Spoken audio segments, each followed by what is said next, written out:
Hospitali ya Rufaa KCMC ina heshima kubwa hapa nchini na hata jirani kwa huduma bobezi na za kibingwa zinazotolewa hapa. Uzinduzi wa jengo hili la tiba mionzi ni hatua nyingine muhimu katika kusogeza huduma hizo karibu na wananchi.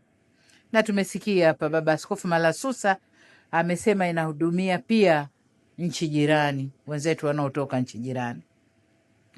Kwa kanda hii ya kaskazini, uwepo wa huduma ya tiba mionzi hapa KCMC ni faraja kubwa kwa familia nyingi zilizokuwa zikibeba gharama na usumbufu wa kusafiri kwenda mikoa mingine kufuata matibabu.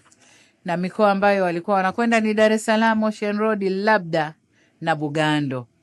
Sasa hiyo ni safari ndefu sana.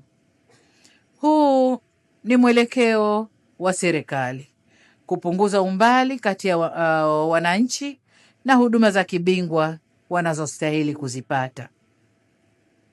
Natambua pia na kwa kweli au nimetambua pia kwamba kweli ninyi mmetambua vyema kuwa wajibu huo hauwezi kutekelezwa na serikali peke yake.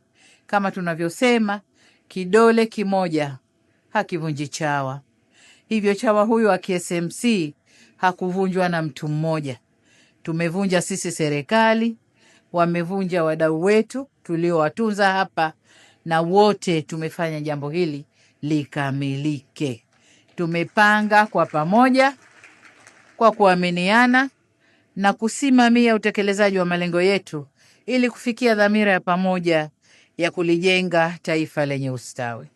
Kwa wadau wote nasema asanteni sana.